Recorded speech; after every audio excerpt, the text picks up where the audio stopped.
Same topic पे already हमने एक वीडियो इस चैनल पे अपलोड कर रखा है, बट उस वीडियो और इस वीडियो में एक फर्क है। जो वीडियो इस चैनल पे ऑलरेडी अपलोडेड है वो वीडियो बेसिकली क्लास 9 और क्लास 10 वालों के लिए है। क्लास 8 को भी उसमें आप इंक्लूड कर सकते हो। बट आज का जो ये सेशन होने वाला है ये स्पेशली डेडिकेटेड वीडियो है for the student of class 11। इस वीडियो में ना सिर्फ हम क्यूब रूट ऑफ यूनिटी की बात करेंगे बल्कि उसके कुछ इंपॉर्टेंट प्रॉपर्टीज को भी डील करेंगे, एज वेल एज वेरिफिकेशन भी हम लोग देखेंगे कि जो हमने आंसर फाइंड किया था प्रीवियस वीडियो में वो सही है या नहीं है। तो चलिए फिर विदाउट एनी फर्दर डिले शुरू करते हैं। आगे बढ़ने से पहले मैं ये बता दूं कि इस वीडियो को समझने के लिए आपके पास क्लास 10th तक की कंसेप्ट तो होनी ही चाहिए। अपार्ट फ्रॉम दैट आपको ये मालूम होना चाहिए कि इमेजिनरी नंबर क्या है। ऐसे मैं बता दूं, इमेजिनरी नंबर्स ऐसे नंबर होते हैं जिसकी स्क्वायर नेगेटिव होती है। एज फॉर एग्जाम्पल -1, आप इसका स्क्वायर करके देखो, ये -1 देगा आपको। सो दैट्स वाई ये एक इमेजिनरी नंबर है। बट यहां जो काम आने वाला है वो आयोटा का कंसेप्ट है। ऐसे आप जानते होंगे कि स्क्वायर रूट ऑफ -1 को हम रिप्रेजेंट करते हैं ग्रीक सिंबल आयोटा से, जो देखने में हमारे आई जैसा ही लगता है बट टेक्निकली ये आयोटा है। और इसी तरीके से देखा जाए तो आई स्क्वायर होगा -1, इसको जस्ट आप स्क्वायर कर दो तो i square is equal to -1। Similarly i cube is equal to क्या होगा बताओ, आई स्क्वायर इंटू आई हो जाएगा क्या, i cube is equal to i square into i. और इस तरीके से देखा जाए तो आई स्क्वायर का वैल्यू -1 होता है तो -1 into i is equal to -i हो जाएगा। तो बस ये तीन चीज हम लोग यूज करने वाले हैं। एक तो ये स्क्वायर रूट ऑफ -1 के लिए हम सिंबल यूज करेंगे आयोटा। सिमिलरली आई स्क्वायर के लिए हम सिंबल यूज करेंगे -1 और आई क्यूब के लिए हम यूज करेंगे -i। एक्चुअली ये आयोटा है तो इस चीज को ध्यान में रखिएगा। तो चलिए अब हम वीडियो शुरू कर सकते हैं। सबसे पहले तो जल्दी से क्यूब रूट ऑफ यूनिटी को हम सिंप्लीफाई कर लेते हैं। आपको फाइंड करना है क्यूब रूट ऑफ 1 का वैल्यू, तो आप लेट कर लो कि x is equal to cube root of 1। अब ऑन क्यूबिंग बोथ साइड आपके सामने ये होगा x cube is equal to 1। After transposing आपको मालूम है ये हो जाएगा x cube minus 1 is equal to 0। Above statement a cube minus b cube के फॉर्मेट में सेट है तो ये हो जाएगा a माइनस b, और दूसरे ब्रैकेट में एज पर द फॉर्मूला आपको मालूम है a square plus ab plus b square. तो अल्टीमेटली ये होगा, अब क्लास 11th वालों को इतनी बात मालूम होती है इसलिए मैं टाइम वेस्ट करना नहीं चाहता हूं आपका। After that x minus 1 is equal to 0 और ये वाला हिस्से से आपको मिल जाएगा x square plus x plus 1 is equal to 0। ये पार्ट तो बिल्कुल भी क्लियर है, x इज इक्वल टू 1। और इस वाले पार्ट को सिंप्लीफाई करने के लिए आप क्वाड्रेटिक फार्मूला, वही क्वाड्रेटिक फार्मूला क्लास 10 वाला आप यूज करोगे। तो x is equal to -b plus minus under root d का मतलब होता है b square minus 4ac whole divided by 2a। बस आराम से इसे सिंप्लीफाई कर लीजिए, ये होगा -1 प्लस माइनस अंडर रूट, आप देख सकते हो b square minus 4 into 1 divided by 2 into 1 जो 2 ही होगा। ठीक है, ये चीज तो क्लियर है। -1 प्लस माइनस इसको आप देख सकते हो ये है -3 divided by 2, am I right, is equal to, अब क्या लिखोगे, -1 प्लस माइनस इसको आप लिख सकते हो 3i, मैंने बताया ये आयोटा है, ओके, तो √3 आयोटा बोल सकते हो, तो 2 मैंने नीचे लिख दिया। तो इस तरीके से क्यूब रूट ऑफ यूनिटी क्या क्या होगा ये देखो। सो x इज इक्वल टू 1, दूसरा और तीसरा यूनो वेरिएबल आपको यहां से मिलेगा प्लस √3 आयोटा बाई 2, और एक यहां से मिलेगा -1 माइनस √3 आयोटा बाई 2। तो ये तीनों वैल्यूज हैं। चलिए ये चीज तो क्लियर है, यहां तक मैंने पिछले वीडियो में भी बताया था। अब चलते हैं इसके आगे। अब सबसे पहली चीज तो ये कि हम इन तीनों वैल्यूज को वेरीफाई करेंगे कि ये तीनों क्या really cube roots of unity है। अगर ये तीनों क्यूब रूट्स ऑफ यूनिटी है तो तीनों का क्यूब 1 आना चाहिए, इसका क्यूब और इसका क्यूब, तीनों को जब हम अलग अलग क्यूब करेंगे और उसकी वैल्यू को फाइंड करेंगे तो वो 1 आना चाहिए। देखिए इस वाले पार्ट में तो कोई संदेह है ही नहीं क्योंकि 1 का क्यूब 1 होता है, ये सबको मालूम है। बट क्या इसका भी क्यूब 1 होगा और इसका भी क्यूब 1 होगा? तो चलिए पहले हम इसी को वेरीफाई कर लेते हैं। तो मिडिल वाले यानी कि सेकंड वाले को लिखते हैं -1 प्लस √3 आयोटा बाई 2। अब इसका स्क्वायर इसका क्यूब फाइंड करते हैं, और इसका जब क्यूब फाइंड करेंगे तो क्या होगा, ये देखो 1/8 हो जाएगा, ये 2 के लिए 1/8 हो जाएगा, और ब्रैकेट में आप लिख सकते हो √3 आयोटा -1 होल क्यूब। बस सिंपली इसे आप सिंप्लीफाई कर लो। 1/8 एक स्क्वायर ब्रैकेट के साथ इसे सिंप्लीफाई करते हैं। देखो ये a minus b whole cube के फॉर्मेट में सेट है, तो क्या होगा बताओ, a cube minus b cube, चलो उसी फॉर्मूले में सेट कर लेते हैं। तो a क्यूब, इसका क्यूब कितना हो जाएगा, तो ये हो जाएगा 3√3, और ये होगा i cube, that is iota cube, okay. a cube minus b cube, तो 1 का क्यूब 1 ही होता है, माइनस 3ab, तो 3a और b तो 1 है, in bracket a minus b, तो √3i माइनस 1, राइट। अब इसे आराम से सिंप्लीफाई कर लो। 1/8, देखो आई क्यूब का वैल्यू क्या होता है, दैट इज आयोटा क्यूब का वैल्यू क्या होता है, आयोटा टू द पावर 3 की वैल्यू क्या होती है, ये मैंने बताया था, अभी एक्सप्लेन किया था। तो ये होता है नेगेटिव आयोटा, तो नेगेटिव आयोटा को आप ऐसे लिखोगे ना, -1 को एज यूजुअल लिख लो। अब इन दोनों को आप मल्टीप्लाई कर लो, तो मल्टीप्लाई करोगे तो क्या होगा, आप देख सकते हो 3 और ये दोनों मिलके 3 हो जाएगा, तो 3 3 9, और 9 ये होगा आयोटा स्क्वायर। अब इन दोनों को मल्टीप्लाई कर लो, माइनस माइनस प्लस, और ये देगा आपको 3√3i, दैट इज आयोटा। 1/8, अब थोड़ा सा और सिंप्लीफाई कर लो। सिंप्लीफाई आगे करने से पहले आप देख सकते हो ये दोनों तो कैंसिल आउट हो जाएगा, तो आप आराम से कैंसिल आउट कर लो। अब जो भी बचा उसे लिखते हैं, राइट, -1। आयोटा स्क्वायर का वैल्यू मैंने बताया था, ये होता है -1। अब वीडियो में बैक जा करके देख भी सकते हो। तो चलो मैं ये -1 होगा तो माइनस माइनस प्लस 9 हो जाएगा, okay, is equal to 1/8 into, इन दोनों को सिंप्लीफाई करोगे तो क्या होगा, 8 हो जाएगा। अब देखो इन दोनों को कैंसिल आउट कर लो, विच इज इक्वल टू 1। ये क्लियर है। तो आपने देखा इसका जब हमने क्यूब फाइंड किया तो ये आया 1। टेक्निकली ये आना भी चाहिए, इस स्टेटमेंट को आप देख करके ये समझ सकते हो, राइट। सिमिलरली अगर आप इसका क्यूब फाइंड करोगे तो ये भी रिजल्ट आपको 1 ही देगा। बस इसी तरीके से आप सिंप्लीफाई करते जाओ, कहीं कोई प्रॉब्लम नहीं है, आराम से आप इस चीज को वेरीफाई कर सकते हो। तो अब चलिए दूसरे प्रॉपर्टी की बात करते हैं, ये भी इंटरेस्टिंग है।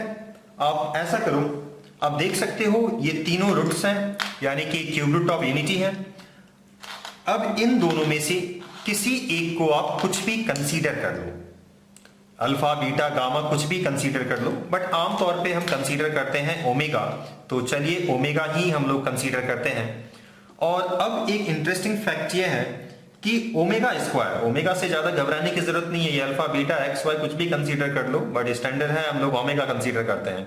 तो जब आप इसको स्क्वायर करोगे, यानी कि इसका स्क्वायर फाइंड करोगे, तो रिजल्ट आपको ये मिलेगा। एट द सेम टाइम अगर इसे कुछ कंसीडर करके या बिना कंसीडर किए भी अगर इसका स्क्वायर फाइंड करोगे तो ये मिलेगा आपको, है ना इंटरेस्टिंग। इसका स्क्वायर ये है और इसका स्क्वायर ये है। इस चीज को मैं साबित ही कर देता हूं। इसे ओमेगा मैंने कंसीडर किया, तो देखो मैं लिखता हूं omega square, right. Omega is equal to इतना, चलिए एक बार मैं कॉपी डाउन कर ही देता हूं। ओमेगा को मैंने क्या लिया, -1 प्लस √3 आयोटा डिवाइडेड बाय 2। तो मैंने क्या बताया कि अगर इसका स्क्वायर करोगे तो आपको रिजल्ट में ये मिलेगा। तो देखो ओमेगा स्क्वायर फाइंड करते हैं, तो इसका भी तो स्क्वायर हो जाएगा, -1 plus √3 iota whole square divided by ये 4 हो जाएगा। चलिए इसको आराम से सिंप्लीफाई करते हैं। ऊपर आप चाहो तो ऐसे लिख सकते हो √3 iota -1 whole square divided by 4। अब करना क्या है, इसको सिंपल है, a minus b whole square के फॉर्मूला में ब्रेक कर देना है। तो a square plus b square minus 2a और b 1 हो जाएगा डिवाइडेड बाय 4, राइट। अब आगे देखो, आयोटा स्क्वायर का वैल्यू मैंने बताया था कि -1 होता है, तो इस हिसाब से ये हो जाएगा -3 plus 1 minus 2√3 iota whole divided by 4। Am I right. अब इसे जब आगे सिंप्लीफाई करोगे तो ये होगा -2 minus 2√3 iota divided by 4। 2 common लेकर के कैंसिल आउट कर दोगे तो ये हो जाएगा -1 minus root 3 iota divided by 2 को कैंसिल आउट करने के बाद ये 2 दे देगा। अब जरा देखो कि ये क्या इसके इक्वल है। बात को आप ध्यान से समझना। मैंने क्या बताया कि अगर आप इसे ओमेगा कंसीडर करते हो तो जो ओमेगा स्क्वायर है वो ये होगा। आमतौर पे क्या करना होता है, हमें इसे हम मान लो अल्फा मानते तो इसे बीटा मानना होता, बट इंटरेस्टिंगली इसे आप जो मानते हो ये उसका स्क्वायर होता है। आप चाहते तो इसे भी ओमेगा कंसीडर कर सकते थे, तो ये होता ओमेगा स्क्वायर। आप इसे आराम से इत्मीनान से वेरीफाई कर सकते हो। तो एनी हाउ अगर मैंने इसे ओमेगा कंसीडर किया है तो मैं इसे ओमेगा स्क्वायर लिखता हूं। जस्ट लाइक दैट अगर मैं इसे अल्फा लिखता तो मुझे इसको अल्फा स्क्वायर लिख लेना चाहिए था। मैंने आपके सामने साबित भी कर दिया। इसे वीडियो को पॉज करके आराम से आप इसे देख सकते हो और थोड़ा सा अपना ब्रेन आपको यूज करना ही होगा। ओके, तो ये थी सेकंड इंफॉर्मेशन या सेकंड फैक्ट। अब चलते हैं थर्ड प्रॉपर्टी की तरफ। अब देखो नेक्स्ट जो हमारे पास प्रॉपर्टी है वो क्या है, ये देखो क्यूब रूट ऑफ यूनिटी की जो वैल्यू है वो ये और ये। एक 1 है, दूसरा को हमने ओमेगा कंसीडर किया है, तो तीसरा अपने आप ओमेगा स्क्वायर हो जाएगा। अब जो इंटरेस्टिंग प्रॉपर्टी है वो ये है कि तीनों वैल्यूज को जब आप सम करोगे, that is 1 plus omega square, जब इसको आप सॉल्व करोगे तो ये 0 आएगा। मैं इसे करके भी शो कर देता हूं। देखो इसको लेकर के बिल्कुल भी कंफ्यूज मत होना कि ये ओमेगा क्या है नहीं है। आई होप कि आपको मैंने क्लियर कर दिया है कि ओमेगा से आपको बिल्कुल भी घबराने की जरूरत नहीं है। अक्सर ऐसे सिंबल्स वगैरह को देख करके हम घबरा जाते हैं, बट ऐसा कुछ भी नहीं है इसमें। तो जस्ट 1 को मैं 1 ही लिखता हूं जो पहला वैल्यू था। ओमेगा के लिए मैं दूसरे वैल्यू को लिखता हूं, तो ये है -1 plus root 3 i that is iota divided by 2। इस प्लस के बदले मैं प्लस लिखता हूं और ओमेगा स्क्वायर के लिए मैं क्या लिखूंगा, इस वैल्यू को लिखूंगा, that is -1 minus root 3 iota divided by 2। ये ठीक है। अब बस आपको ये सिंप्लीफाई करना है, तो एलसीएम से ही शुरू करोगे आप। तो 2 आपने एलसीएम लिया, ये हो जाएगा 2 प्लस, इसे आगे लिख लो, तो 2 प्लस -1, तो इस प्लस को हटा देते हैं, लिखते हैं -1 plus root 3 i -1 minus root 3 iota. तो ये दोनों कैंसिल आउट। ये देखो 2 minus 2 divided by 2 is equal to 0/2 which is equal to 0। तो आपने इस प्रॉपर्टी को भी साबित किया कि 1 प्लस ओमेगा स्क्वायर, इसका मतलब क्या हुआ, ये देखो ये जो लिखा गया है 1 प्लस ओमेगा स्क्वायर, इसका मतलब बस इतना है कि क्यूब रूट ऑफ यूनिटी की जो तीनों वैल्यूज हैं, इन तीनों को जब आप ऐड करोगे, राइट ना, इन तीनों को जब आप ऐड करोगे तो ये रिजल्ट आपको देगा 0। ये बस एक प्रॉपर्टी है, ये आपको मालूम होना चाहिए, इसे आप वेरीफाई करना सीख लो। तो अब चलते हैं नेक्स्ट प्रॉपर्टी की तरफ। Omega cube is equal to 1, इसी भी प्रॉपर्टी के नाम पे ही डील करते हैं। हालांकि अभी जो ये लेक्चर आप देख रहे हो इसमें मैंने वेरिफिकेशन का इसे नाम दिया था, और वेरिफिकेशन वाली वही बात जो मैंने ये कहा था कि इसमें से किसी एक को ले लो और उसका जब क्यूब निकालोगे तो वो रिजल्ट आपको 1 देगा। तो देखो ये ओमेगा क्या है, मैंने इसे लिया तो इसका क्यूब करोगे तो ऑब्वियसली 1 ही आएगा, मैंने ऑलरेडी शो कर रखा है। हालांकि इसका क्यूब करोगे तो भी 1 आएगा, तो इसका क्यूब करोगे तो भी 1 आएगा, यानी कि ओमेगा स्क्वायर का क्यूब करोगे तो भी ये रिजल्ट आपको 1 ही देगा। यहां से आप देख सकते हो। आप सोच रहे होंगे ये क्या बात हुई, मैंने पहले बताया ना ओमेगा तो आप किसी को भी कंसीडर कर सकते थे, इसलिए इस वाले केस में भी 1 ही आएगा, राइट। इसको आप ऐसे समझना चाहो तो समझ सकते हो। अगर आपको इस चीज में थोड़ा सा डाउट हो रहा है तो मैं देखो अलग अंदाज में आपको समझाता हूं। तो omega cube two the power 2 लिख सकते हो ना इसको आप। अब मुझे बताओ ओमेगा क्यूब की वैल्यू क्या होगी, 1 होगी। यहां देखो आपने लिख रखा है, तो 1 का स्क्वायर क्या होगा 1। तो कई तरीके से आप इसे साबित कर सकते हो, बिल्कुल भी घबराने की जरूरत नहीं है। हाँ, थोड़ी सी प्रैक्टिस आपको करनी होगी। वीडियो को देखने के बाद आपको अपना भी हाथ थोड़ा चलाना होगा, और मुझे लगता है इसके बाद सब कुछ आपको क्लियर हो जाएगा। अब यही क्यों, इस कंसेप्ट के साथ हम कुछ और भी डेराइव कर सकते हैं।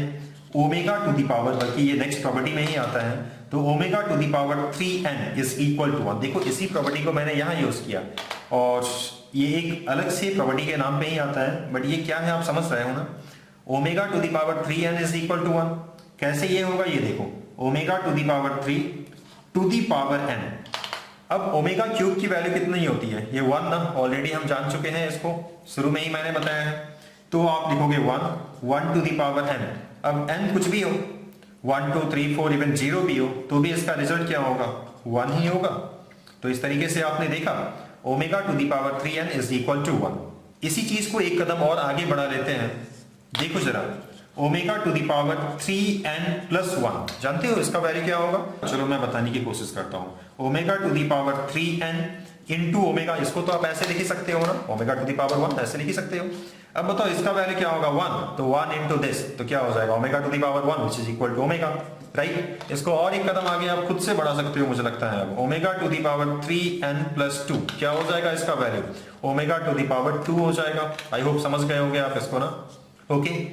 अब चलिए नेक्स्ट प्रॉपर्टी भी मैं बता दूं, ये है is equal to omega square. अब ये क्या लिखा हुआ है मुझे बताओगे आप? ये है कॉन्जुगेट, ठीक है। ये सिंबल फिलहाल जो है इस कॉन्टेक्स्ट में कॉन्जुगेट के लिए हम यूज करते हैं। तो conjugate of omega is equal to omega square. Interesting है ना।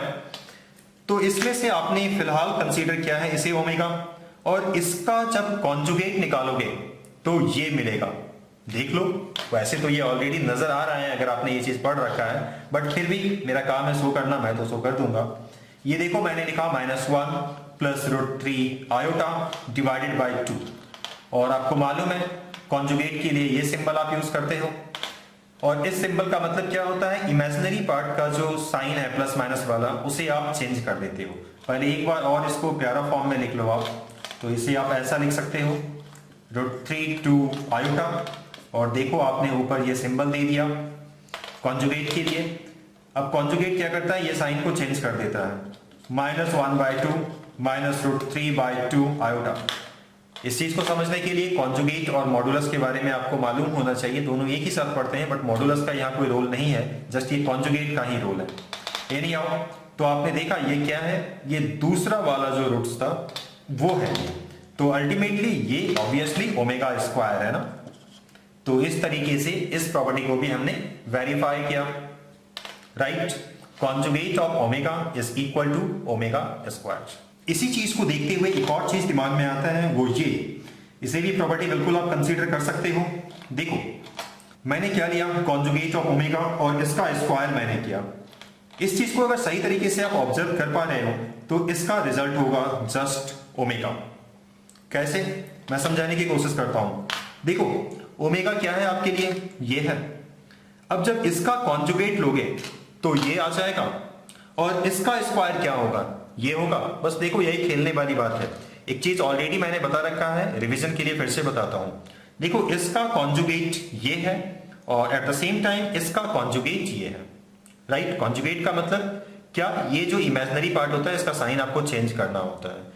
तो इस तरीके से फिर से मैं बता दूं, इसकी कॉन्जुगेट जो है वो ये, और इसका कॉन्जुगेट क्या होगा, ये। सिमिलरली जब इसका स्क्वायर फाइंड करोगे तो ये मिलेगा, और इसका स्क्वायर क्या होगा, ये होगा। तो इसलिए हमने ऐसा लिखा कि इसे तो 1 ही कंसीडर किया, इस दोनों में से किसी एक को हमने कुछ कंसीडर कर लिया। आमतौर पे हम ओमेगा कंसीडर करते हैं, इसलिए हमने ओमेगा ही लिखा। तो ये अल्टीमेटली क्या हो जाएगा, ओमेगा स्क्वायर। तो इस तरीके से ये सारे प्रॉपर्टीज थी। एक बार मैं ये सारी प्रॉपर्टीज को स्क्रीन पे लिख दूं। सबसे फर्स्ट जो है वो ये 1 plus omega square is equal to 0, मैंने वेरीफाई कर दिया था। After that omega cube is equal to 1। इसके बाद एक और मैंने बताया था, इसी पे बेस्ड था, omega to the power 3n is equal to 1, और इससे ये भी ऑब्जर्वेशन हमें मिला था। चलिए मैं यहां लिख देता हूं, omega to the power 3n plus 1 is equal to omega, as well as इसी से और एक चीज हमें मिल गया था, omega to the power 3n plus 2 is equal to omega square, यानी कि ये दूसरा वाला आपको दे देगा, राइट। आफ्टर दैट कुछ और प्रॉपर्टीज हमने देखा था, चलिए मैं यहाँ मेंशन कर देता हूँ। ये 1 है, ये 2 है, ये 3 है। एक और मैंने बताया था, वो शायद ये था, conjugate of omega is equal to omega square. इसके बाद मैंने एक बताया था जो इसी पे बेस्ड था, कॉन्जुगेट ऑफ ओमेगा, इसका स्क्वायर जब आप करोगे तो ये आपको ओमेगा दे देगा। तो ये कुछ बेसिक प्रॉपर्टीज थी क्यूब रूट ऑफ यूनिटी की, तो इसे आप एक बार कर लेना, ये आपके लिए एक हेल्दी एक्सरसाइज हो सकता है। तो डेफिनेटली इसे आप बना लेना। तो आज के लिए इतना ही, तो मिलते हैं किसी दूसरे वीडियो में। Thank you.